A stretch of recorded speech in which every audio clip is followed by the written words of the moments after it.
Esta é uma história sobre fé, perda e o silêncio que muitas das vezes testamos quando a vida não segue o roteiro que planejamos. Júnior e Sara eram o retrato de esperança. Casaram-se sobre as bênçãos de uma igreja cheia. Todos os irmãos estavam ali, naquele casamento ao ar livre, entre hinos e celebrações e promessas de um futuro brilhante. Ele, líder dos jovens, ela, dedicada ao ministério infantil. O maior sonho dos dois era transformar o quarto do pequeno apartamento onde eles moravam em um refúgio de cores e brinquedos.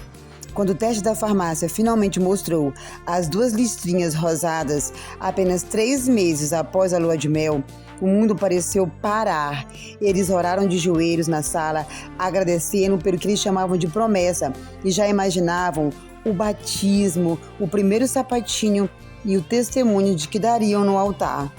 Só que a alegria, porém, durou pouco. Na 8ª semana, o que aconteceu foi uma leve cólica e tornou-se num medo paralisante. E no hospital, o silêncio da médica durante o ultrassom foi mais ensurdecedor do que qualquer grito. Sinto muito, mas não há mais batimentos. O corpo não segurou a gestação. Aquelas palavras caíram como chumbo.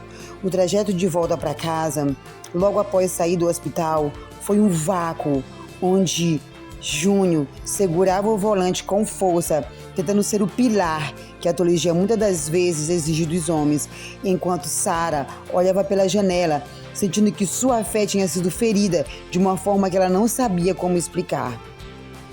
Nos dias seguintes, o drama não foi apenas físico, mas espiritual. No quarto ao lado, nas paredes que começaram a ser pintadas, pareciam zombar do casal. O desafio aumentou com as visitas dos irmãos da igreja. Embora bem intencionados, os irmãos traziam frases que doíam. Deus sabe o que faz. Vocês logo terão outros filhos, vocês ainda são jovens. Faltou oração? Essa última, um sussurro cruel, que ecoava na mente de Sara. Sara parou de cantar louvores. Júnior, dificuldade em abrir a Bíblia. Eles se perguntavam como continuar servindo a um Deus que permitiu um sonho tão puro interrompido. O drama não era apenas a falta de fé, mas a dor de uma fé que agora precisava de muletas. E sempre quando vinham visitas, Sara sempre estava ali chorando. Júnior, ele não pregou um sermão, ele apenas se sentava ao lado dela e chorava também. Ali eles entenderam que o luto não é pecado, é humanidade. Eles aprenderam que a fé não serve apenas para celebrar vitórias, mas para dar significado às cicatrizes. Eles decidiram que a história daquele bebê, por mais curta que tivesse sido, tinha um valor. Eles não precisavam de respostas rápidas ou de uma nova gravidez imediata para curar a ferida. Eles precisavam apenas um do outro e da presença silenciosa de Deus. A história deles não terminou ali. A ferida cicatrizou, deixando uma marca de empatia, que os tornaria no futuro o maior apoio para outros casais da comunidade que passariam pelo mesmo vale. Eles descobriram que às vezes o maior milagre não é o que recebemos, mas é que nos tornamos durante a espera. Júnior continuou amando e cuidando de Sara. Ela sempre ia no hospital fazer exames periódicos.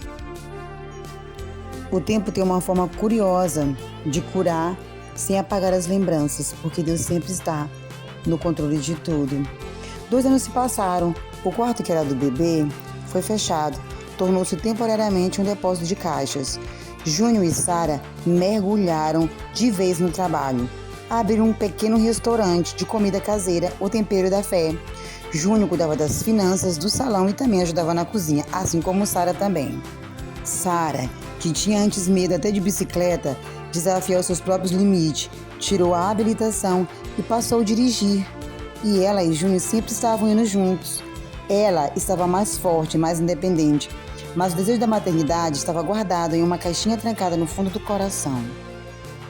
Júnior e Sara se dividiam entre o trabalho de casa, os dois juntos, e também o restaurante.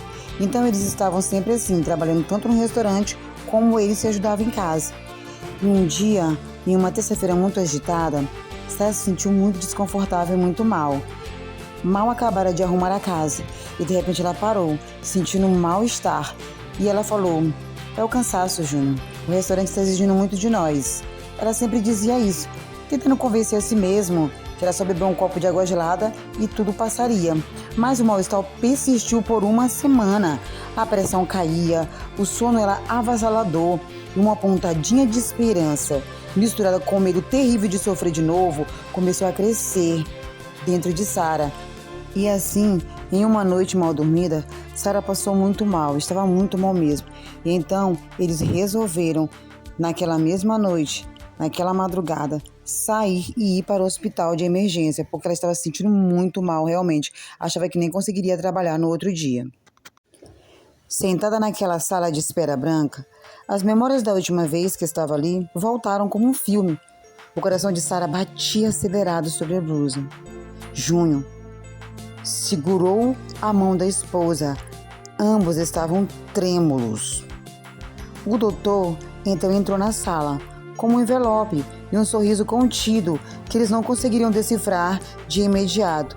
Ele colocou os exames sobre a mesa e falou: Sarah, Júnior, eu vi o histórico de vocês. Sei que o caminho até aqui não foi fácil. Sarah travou a respiração. Júnior apertou a mão dela com mais força. O exame de sangue confirmou a gravidez, disse o médico, mas os níveis de HCG estão muito altos. Então pedimos o ultrassom de urgência que você fez agora há pouco. O médico virou a tela do monitor para eles, apontando para a imagem preto e branco. Estão vendo? Aqui? Ele fez uma pausa dramática, mas gentil. Vocês não estão esperando um bebê.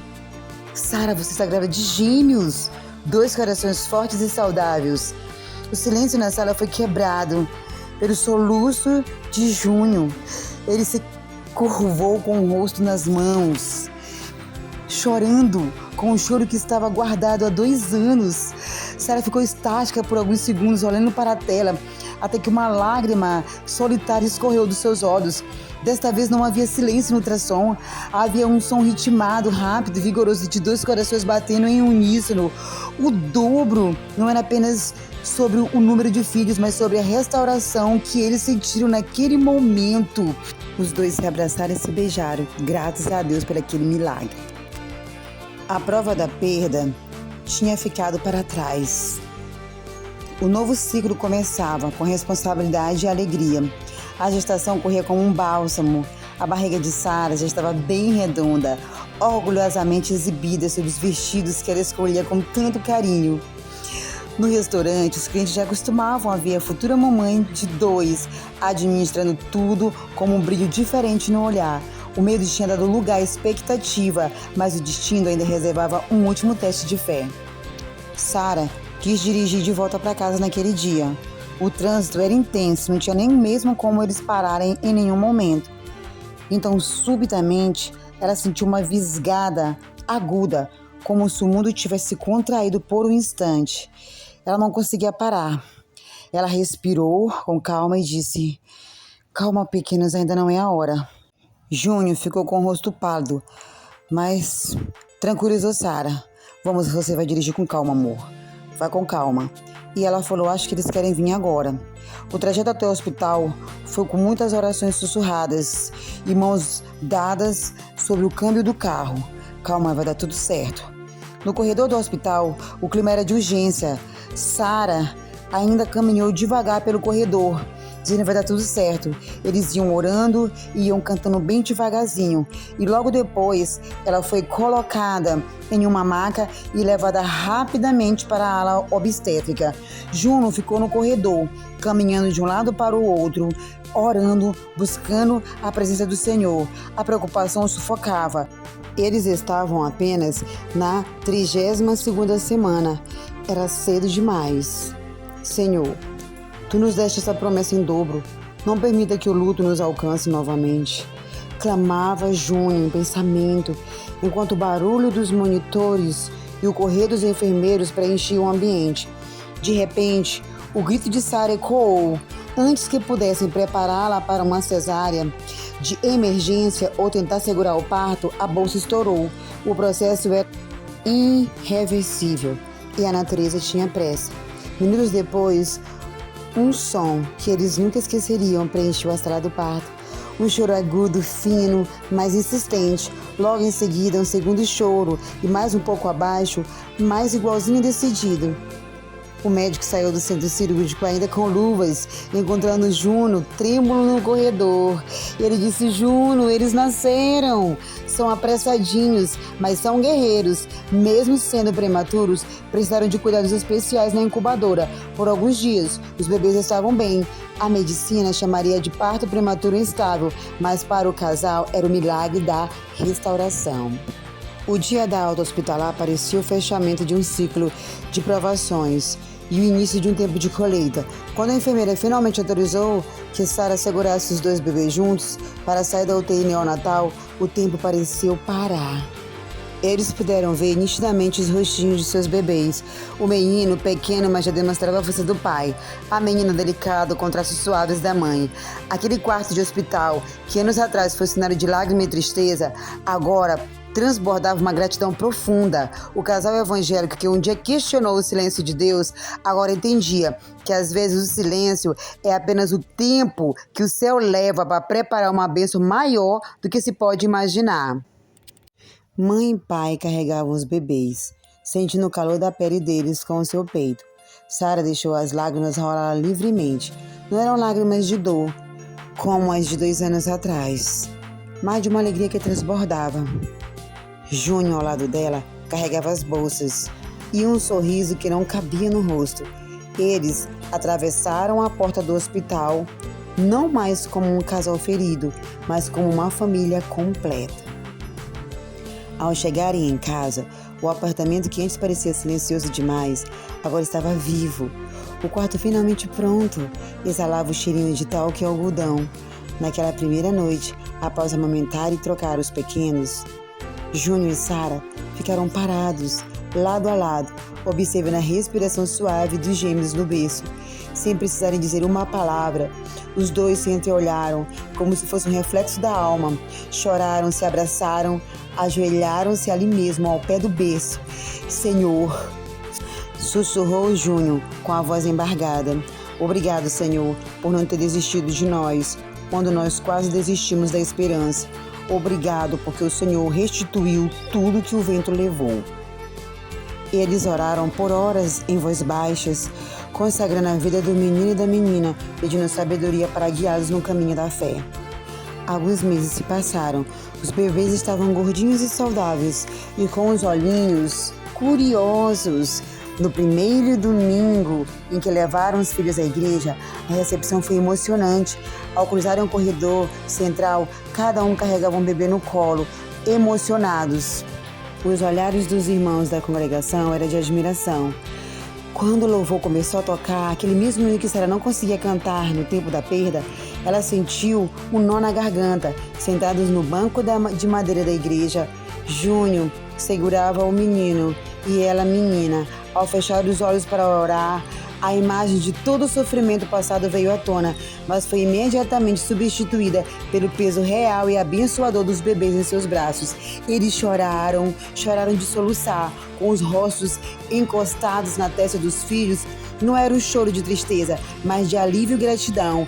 Eles eram o testemunho vivo de que depois da noite mais escura, o sol sempre volta a brilhar para aqueles que confiam em Deus. A casa agora era cheia de barulho, brinquedos espalhados, mas acima de tudo era cheia da presença de Deus. O restaurante prosperava. Agora o carro levava toda a família para passear. O casal evangélico tornou-se a prova de que o amor e a fé podem reconstruir qualquer história. Júnior e Sarah, ali sentados no sofá, sentiram o calor da família unida. Eles se lembraram daquele quarto vazio, do silêncio do primeiro luto, da angústia da UTI neonatal. Tudo aquilo parecia uma vida inteira atrás, mas as cicatrizes agora brilhavam com medalhas de honra. Valeu a pena esperar, não valeu? Sussurrou Sarah ao ouvido de Júnior, entre um verso e outro.